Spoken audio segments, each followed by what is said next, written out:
الحمد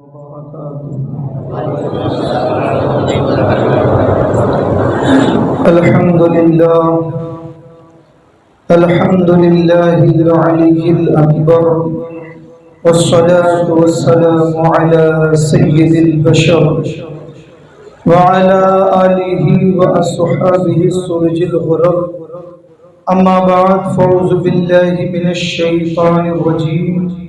بسم الله الرحمن الرحيم. يا أيها الذين آمنوا اتقوا الله حق تقاته ولا تموتن إلا وأنتم مسلمون.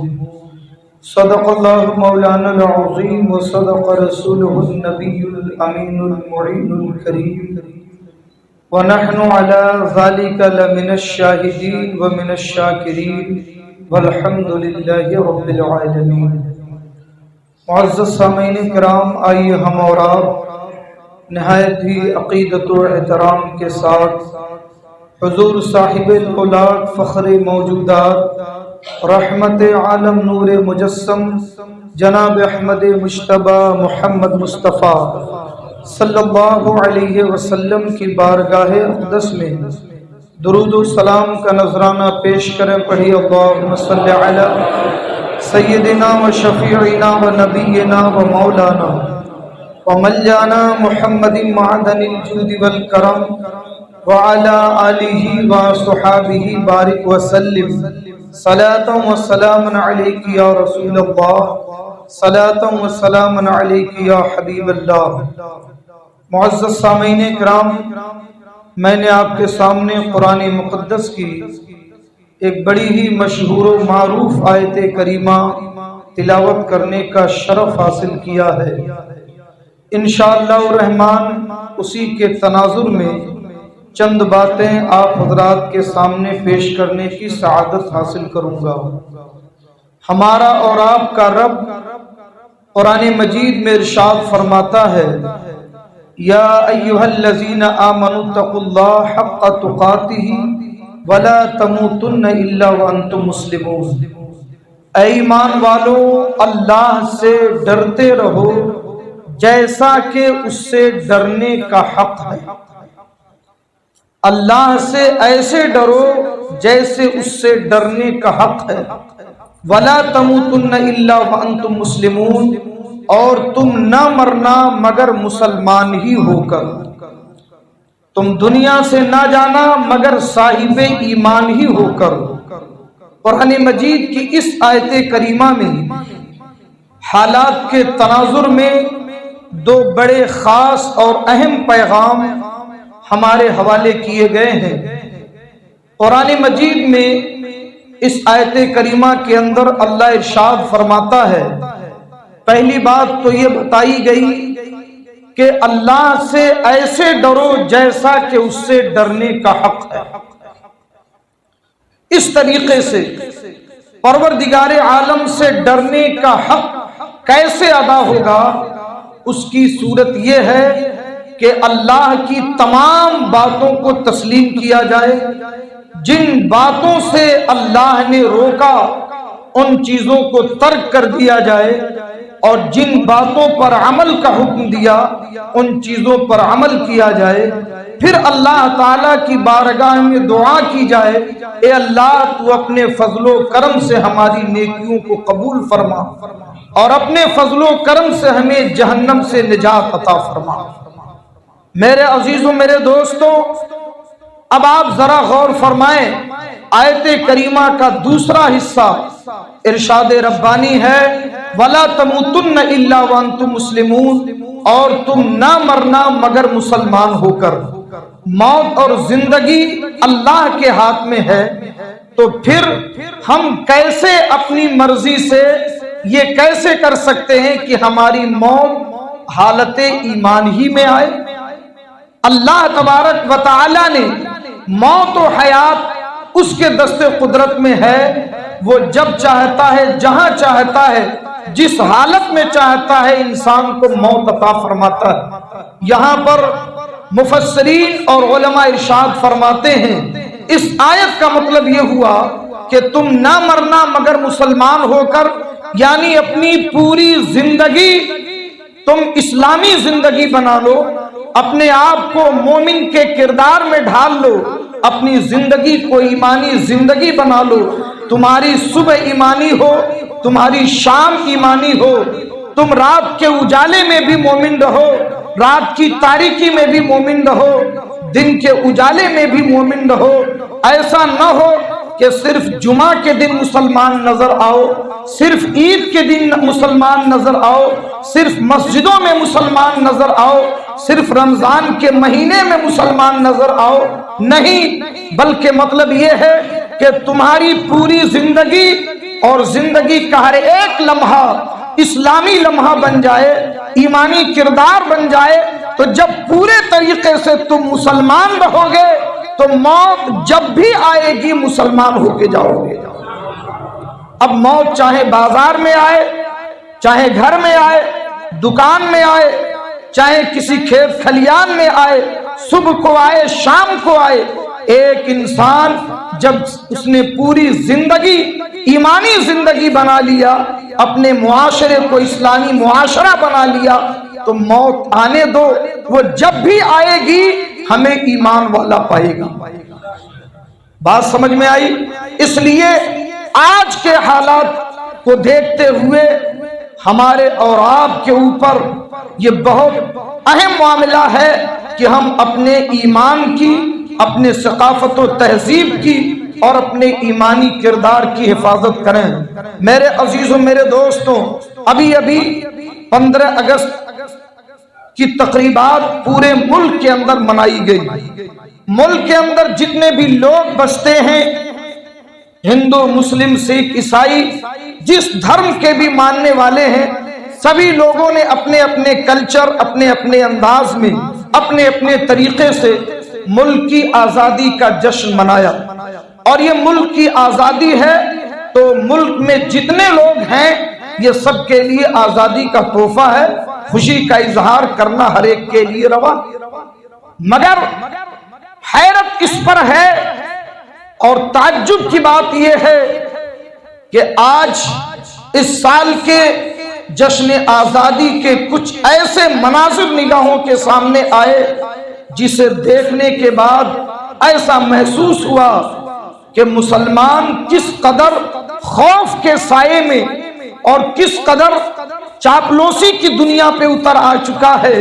وہ سمجھتا ہے کہ اب جب تک ہم غیروں کے سامنے اپنی حب الوطنی اور دیش بھکتی جب تک دوسروں سے اس کی سرٹیفکیٹ نہیں لے لیتے، اس وقت تک ہم اس ملک کے وفادار نہیں سمجھے جائیں گے۔ مسلمانوں، بڑے شرم کی بات ہے، بڑے افسوس کی بات ہے، مسلمان اپنے ایمان کے تقاضے کی بنیاد پر ہر حالت میں اس کو اپنے ایمانی طور طریقے پہ رہنا چاہیے۔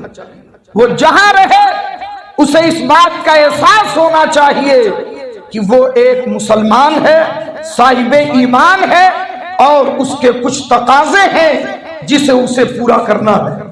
میرے عزیزوں، میرے دوستوں، اس وقت اس سال جو تقریبات منائی گئیں، ہم خود اس بات کا اعتراف کرتے ہیں کہ ملک کی آزادی میں تمام قوموں نے حصہ لیا، تمام لوگوں نے اپنی قربانیاں پیش کی، تب کہیں جا کے یہ ملک آزاد ہوا۔ ہر ایک کو حق ہے کہ آزادی کا وہ جشن منائے۔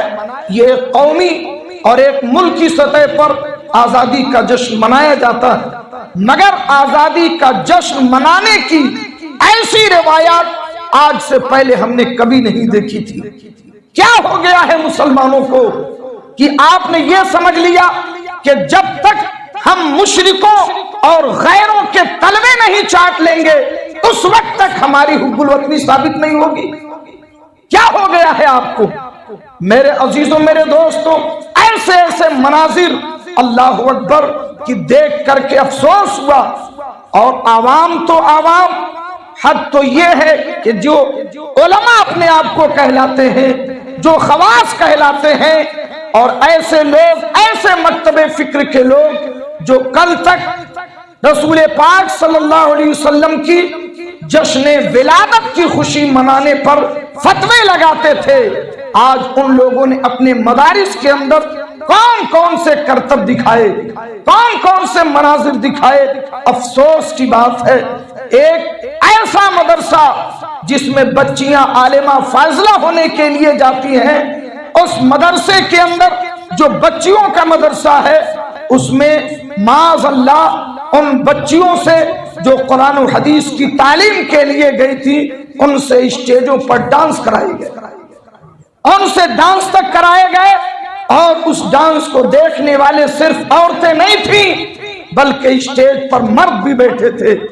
آپ دیکھیں دلی کے اندر ایک مسجد کے اندر جشن آزادی کا پروگرام منایا گیا، اور اس مسجد کے اندر بڑی منت سماجت کر کے ایک مندر کے پجاری کو لا کے بٹھایا گیا کہ یہ بیٹھ جائیں گے تو ہم اس ملک کے وفادار ثابت ہو جائیں گے، یہ آ جائیں گے تو بس سرٹیفکیٹ مل جائے گا کہ ہم اس ملک کے وفادار ہیں۔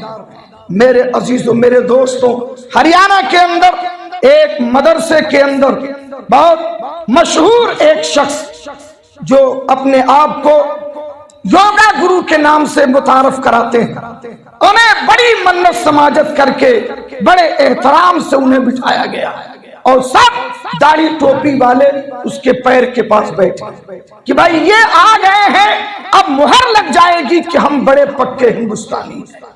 افسوس وہ قوم دیش بھکتی کا سرٹیفکیٹ ان سے لے رہی ہے، ان لوگوں سے۔ ارے تمہیں شرم آنی چاہیے، تم سے زیادہ ہندوستان کی آزادی میں کسی قوم کا کوئی حصہ نہیں ہے۔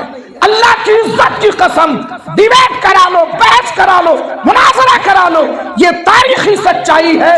مسلمانوں سے زیادہ اس قوم کے لیے، اس ملک کے لیے، آزادی کے لیے کسی قوم نے کوئی قربانی پیش نہیں کی، یہ سچائی ہے۔ آپ کو معلوم نہیں، آپ نے اپنی تاریخ نہیں پڑھی، آپ کی سب سے بڑی دشواری اور پرابلم یہ ہے کہ آپ اپنی تاریخ کو بھولتے جا رہے ہو۔ ہندوستان کے اندر، اس ملک کے اندر 690 سال تک مسلمانوں نے حکومت کی ہے، 690 سال تک، اور دیگر اسٹیٹ کو چھوڑیے، صرف دلی کی آپ بات کریں تو دلی کے اندر صرف پائے تخت دلی پر 76 مسلم بادشاہوں نے راج کیا ہے۔ آخری تاجدار بہادر شاہ ظفر تھے جو انگریزوں کے ظلم کے شکار بنے۔ بتانے والی بات یہ ہے، یار اتنی موٹی سی بات نہیں سمجھتے کہ انگریزوں کے نگاہ میں دشمن نمبر 1 اگر بھارت کی کوئی قوم تھی تو وہ مسلمان تھا۔ آپ پوچھئے کیوں؟ جب انگریز آیا تو حکومت کس کی تھی یہاں؟ بتائیے، یہ چمکتے ہوئے سورج کی طرح سچائی ہے۔ کس کی حکومت تھی؟ مسلمانوں کی حکومت تھی۔ اور انگریز آیا کیوں؟ انگریز کے بارے میں کہا جاتا ہے ایک دور اس کا تھا کہ اس کی سلطنت میں سورج ڈوبتا نہیں تھا، اتنے ملکوں کو انہوں نے غلام بنایا۔ الحمدللہ آج عالم یہ ہے کہ ہمیں اپنی تاریخ اگر معلوم ہو جائے تو بات کرنے میں مزہ بھی ہے، مگر ہم تو اپنی تاریخ ہی نہیں پڑھتے نا۔ تاریخیں مٹائی جا رہی ہیں، سلیبس سے نکالا جا رہا ہے، مگر یہ یاد رکھنا کہ جو تاریخی سچائی ہے وہ سلیبس سے نکالنے سے ختم نہیں ہوتا۔ وہ ہندوستان کی تاریخ کی وہ سچائی ہے جسے کوئی جھٹلا نہیں سکتا۔ کون نہیں جانتا کہ یہاں پر آنے والے جو مسلم حکمراں آئے انہوں نے اسی کو اپنا وطن بنایا، نسلیں در نسلیں ان کی یہاں حکومت کرتی رہی، ان کی محنت، ان کی لگن، ان کی کاوش نے یہاں کی صنعت، یہاں کی تجارت، یہاں کی حرفت، یہاں کی عالی شان عمارتیں اور یہاں کی خوشحالی ایسی بڑھی کہ پوری دنیا میں ایک وقت ایسا بھی تھا کہ بھارت ترقی میں نمبر 1 پہ تھا، اور وہ وقت بھی کہ جب دنیا نے بھارت کو سونے کی چڑیا کہا تو یہ سونے کی چڑیا کس کے دور میں تھا؟ یہ کس کے دور میں تھا؟ بڑی محنت اور لگن کے ساتھ اس ملک کو اتحاد کے ساتھ ہندو مسلم سکھ عیسائی جتنی قومیں تھیں سب کو ساتھ لے کر کے انہوں نے 700 سال تک حکومت کی۔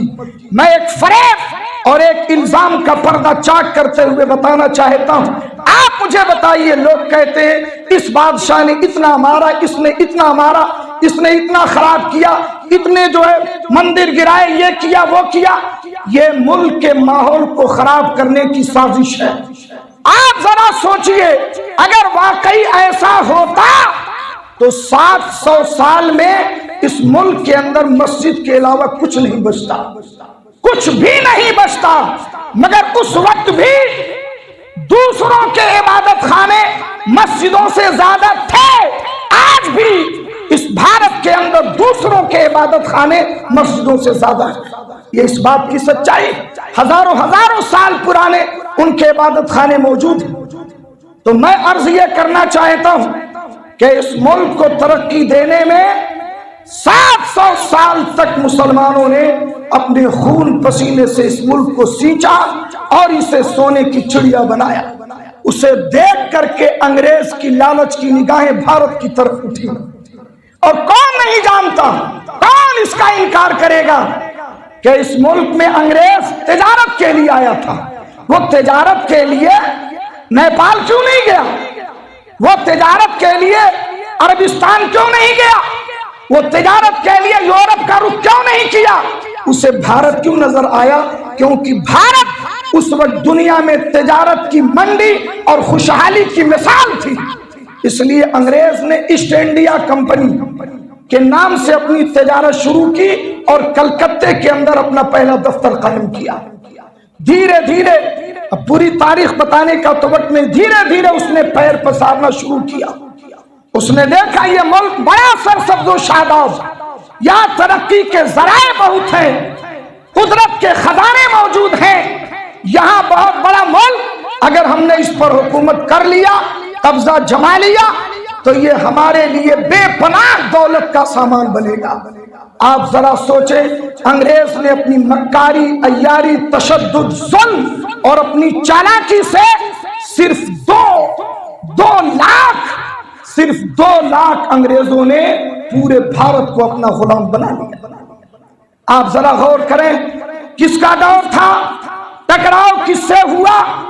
جب انگریز نے اپنی طاقت کو مضبوط کیا تو پھوٹ ڈالو اور حکومت کرو، کبھی اس راجا کے ساتھ، کبھی اس راجا کے ساتھ، کبھی اس نواب کے ساتھ، کبھی اس حاکم کے ساتھ مل کر دوسروں سے لڑ کے کمزور کرتے رہے۔ مگر یہ تاریخی سچائی، چاہے اپنا ہو یا غیر، بلکہ جب تک بھارت کی تاریخ موجود ہے کوئی اس کا انکار نہیں کر سکتا کہ پورے بھارت میں وہ اپنی طاقت بڑھانے کے باوجود شیر میسور ٹیپو سلطان کے سامنے اس کی کوئی دال نہیں گلتی تھی۔ کئی لڑائیوں میں شکست کھانے کے بعد اسے یقین ہو گیا کہ جب تک شیر میسور زندہ ہے بھارت ہمارا نہیں ہو سکتا۔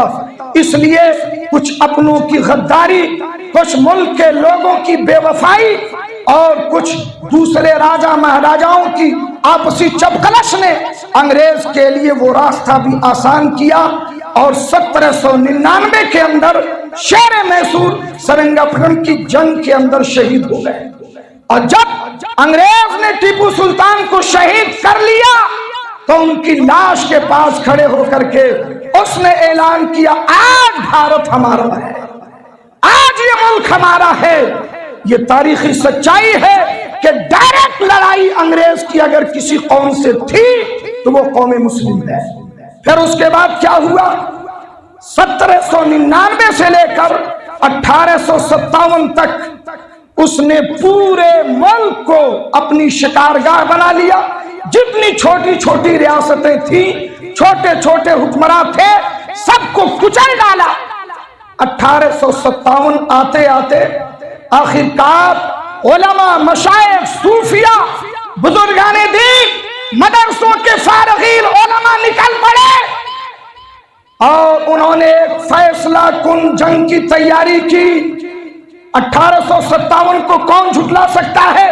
لگاؤ ڈیوڈ، میں پوچھنا چاہتا ہوں 1857 کی جنگ آزادی کے قائد کون تھے؟ کمانڈر کون تھے؟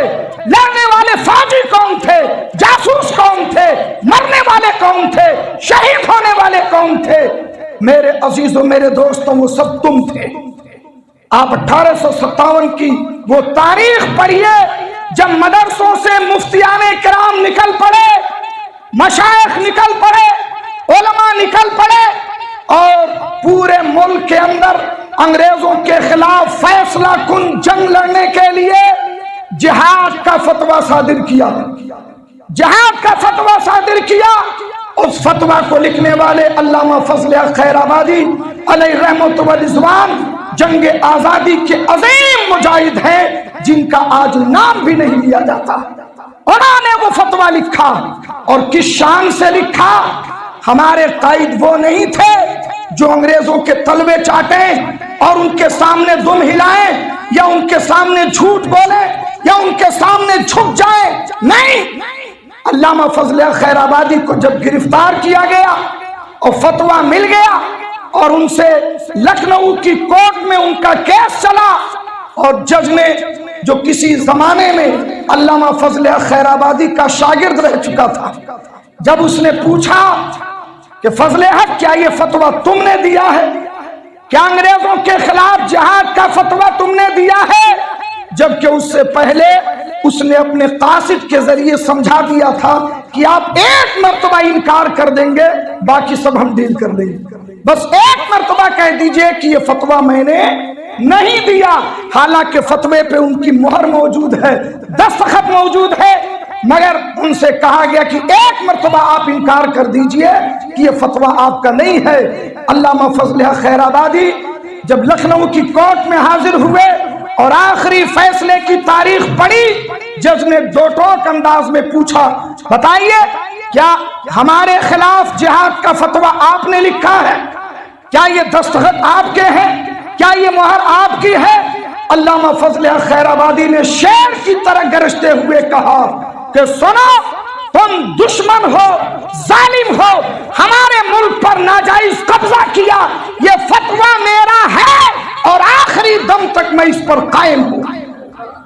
یہ فتویٰ میرا ہے، ہم تمہیں اپنے ملک میں برداشت نہیں کر سکتے۔ کیا سزا ملی؟ کیا ملا علامہ فضل حق خیر آبادی کو؟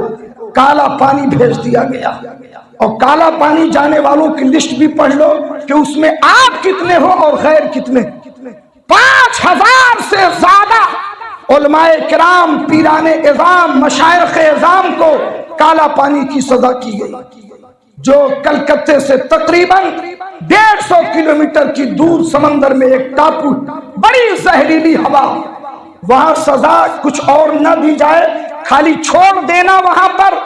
اس کے بارے میں باغی ہندوستان، جو علامہ فضل حق خیر آبادی نے الثورۃ الہندیہ، جس کا ترجمہ باغی ہندوستان کے نام سے ہوا، وہ کتاب اسی کالا پانی میں آپ نے کپڑوں پر کوئلے کے ذریعے اور کچھ کاغذوں میں کچھ اپنے کپڑوں پر آپ نے لکھا، اس کو بعد میں اردو میں ترجمہ کیا گیا۔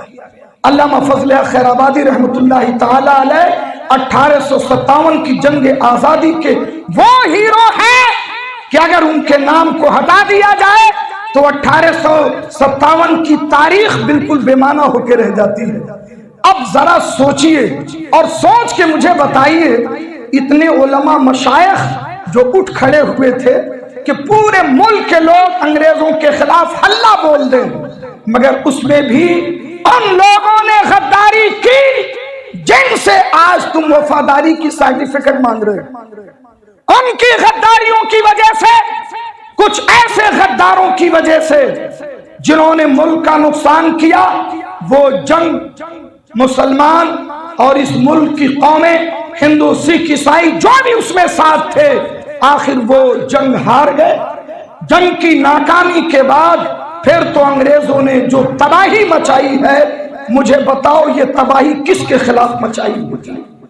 1857 سے لے کر 1900 کی شروعات تک ان 43 سالوں میں چن چن کر کے علماء کو شہید کیا۔ یہ غدار انہوں نے ہمارے خلاف فتویٰ دیا۔ خانقاہوں کو آگ لگا دی گئی، مسجدیں مسمار کر دی گئی، دلی سے لے کر لاہور تک شاید کوئی ایسا درخت تھا جس پر کسی عالم کی لاش نہ لٹک رہی ہو۔ 58,000 علماء کو شہید کیا گیا، 58,000 علماء، مشائخ صوفیہ جو بڑی شان سے اپنی درسگاہوں میں خانقاہوں میں رہتے تھے، مگر کوئی ایک مائی کا لال ثابت کر لے کہ کسی عالم نے انگریزوں کا تلوا چاٹ کے معافی مانگا ہو، کہیں ثابت نہیں کر سکتے۔ یہ ہماری تاریخ ہے، یہ ہمارے بزرگوں کی تاریخ ہے۔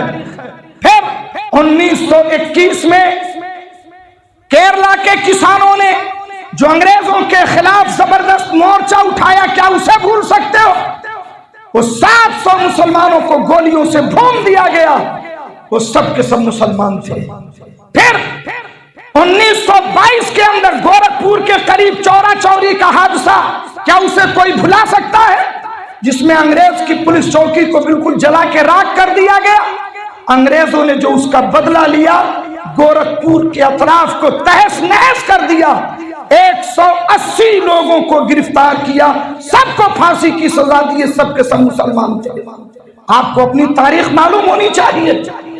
علماء مشائخ کے ساتھ اور زمینداروں کے ساتھ، اس ملک کے لوگوں کے ساتھ وہ گھناؤنے برتاؤ کیے، معاذ اللہ، زندہ لوگوں کو، زندہ مسلمانوں کو، زندہ علماء کو سور کی کھال میں لپیٹ کر کے کھولتے ہوئے تیل میں ڈال کے پکوڑا بنا دیا، ایسی تباہی مچائی، ان کی نسلیں ختم کر دی، زمینداروں کی زمینیں ختم کر دی۔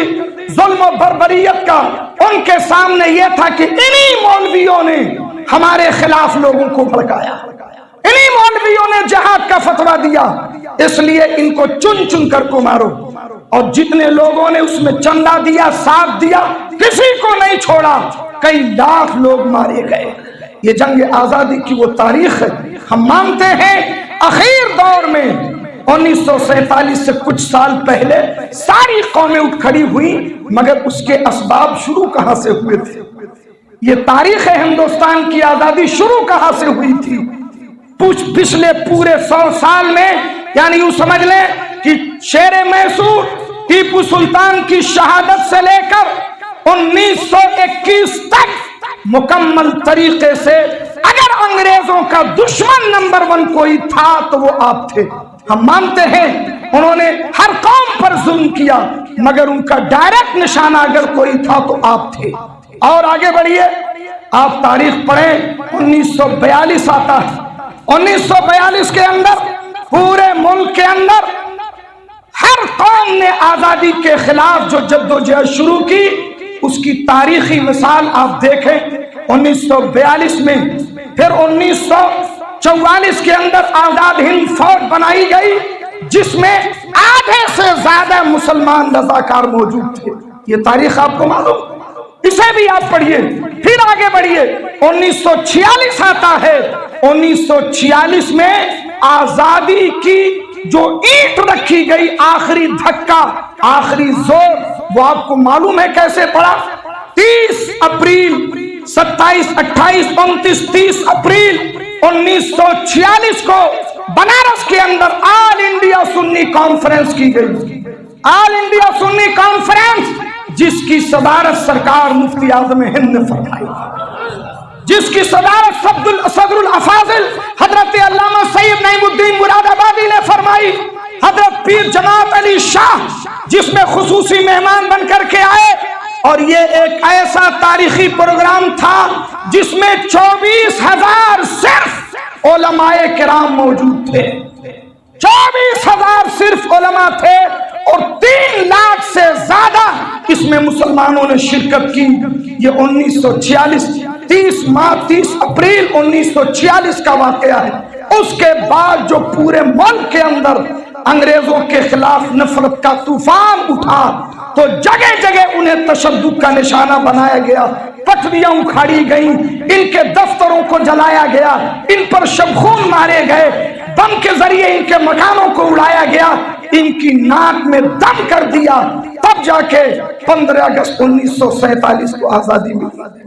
میں ان سب لوگوں کی تعریف کرتا ہوں، ان سب لوگوں کی ستائش کرتا ہوں جو اس ملک کی آزادی کے لیے جنہوں نے بھی حصہ لیا، مگر میں مسلمانوں آپ سے کہنا چاہتا ہوں یار وفاداری وہ ثابت کرے جس کی کوئی تاریخ نہ ہو۔ تمہاری تو پوری تاریخ وفاداری سے بھری پڑی ہے، تمہارے خون پر، تمہاری لاشوں پر بھارت کی آزادی لکھی گئی ہے۔ یہ بات خود بھی پڑھو اور اپنی نسلوں کو بتاؤ تاکہ تم سر جھکا کے بات نہ کرو، سینہ اٹھا کے بات کرو۔ یہ تمہاری تاریخ ہے، تمہارا ملک ہے، ہم اس ملک کے، ہمارے باپ دادا نے قربانیاں دی، یہ سچائی ہے، یہ ہمارا ملک ہے اور ہر اس قوم کا ملک ہے جس نے اس ملک کو سنوارنے میں، آزادی دلانے میں حصہ لیا۔ اللہ تبارک و تعالی ہمیں اور آپ کو اپنے ملک کا وفادار بنائے اور اس ملک کے لیے جینے مرنے کا جذبہ عطا فرمائے۔ ہمارا وطن ہے، ہمارا ملک ہے، ہمارا گھر ہے، ہم کبھی برداشت نہیں کر سکتے کہ دشمن کے قدم ہمارے ملک میں پڑیں، مگر ہم یہ بھی برداشت نہیں کر سکتے اور اس کی بھی اجازت نہیں دے سکتے کہ آپ دوسروں کے سامنے اپنے ملک کی وفاداری ثابت کرنے کے لیے اپنا دین ہی چھوڑ دو، اپنی شناخت ہی ختم کر دو، اپنی تہذیب کو ملیا میٹ کر دو۔ اور یاد رکھو جو اپنے ملک کا، اپنی قوم کا وفادار نہیں ہوگا اس پہ کبھی دوسرا بھروسہ نہیں کر سکتا۔ بہت شاندار تاریخ ہے اس کی۔ حضرت ٹیپو سلطان کی شہادت کے بعد جن لوگوں نے غداری کی تھی اس میں ہر قسم کے لوگ تھے، اپنے بھی تھے، غیر بھی تھے، انہیں انگریزوں نے بلایا، بڑے سج دھج کے گئے، ارے اب تو انعام کا موقع ہے، گئے پہن کر کے، تو اس نے کہا کہ ہم یہ چاہتے ہیں کہ آپ یہ ثابت کرو کہ آپ ہمارے وفادار بن کے رہو گے۔ ان لوگوں نے کہا اس سے بڑی وفاداری کیا ہوگی کہ ہم نے ٹیپو سلطان کے خلاف مخبری کی اور آپ کو جنگ جتانے میں ایک طریقے سے ان کے کان بند کر دیے، آنکھیں بند کر دی، ان کے ہاتھ پاؤں کاٹ دیے، ان کی ساری طاقت مفلوج کر دی، انہیں دھوکے میں رکھا، ورنہ آپ کبھی ٹیپو سلطان پہ فتح نہیں پاتے، تو اس سے بڑی وفاداری کیا ہوگی؟ اس نے کہا یہ تو آپ نے انعام کے لالچ میں کیا، انعام تو ہم آپ کو دیں گے، ہم یہ جاننا چاہتے ہیں کہ آپ ہمارے وفادار رہیں گے، اس کا کیا ثبوت ہے؟ تو ان لوگوں نے کہا کہ صاحب ہم آپ کے وفادار ہیں، پہلے بھی تھے اب بھی رہیں گے۔ اس نے کہا تم کیسے وفادار جب تم اپنے ملک کے نہیں ہوئے، اپنی قوم کے نہیں ہوئے، اپنے دین اور مذہب کے نہیں ہوئے، تو تم ہمارے کیا وفادار بنو گے؟ پھر کائی لے جا کر کے انعام دے دو، سب کتے کی موت مارے گئے۔ یہ بات یاد رکھنا، غدار غدار ہی ہوتا ہے، غدار کہیں بھی عزت نہیں پاتا۔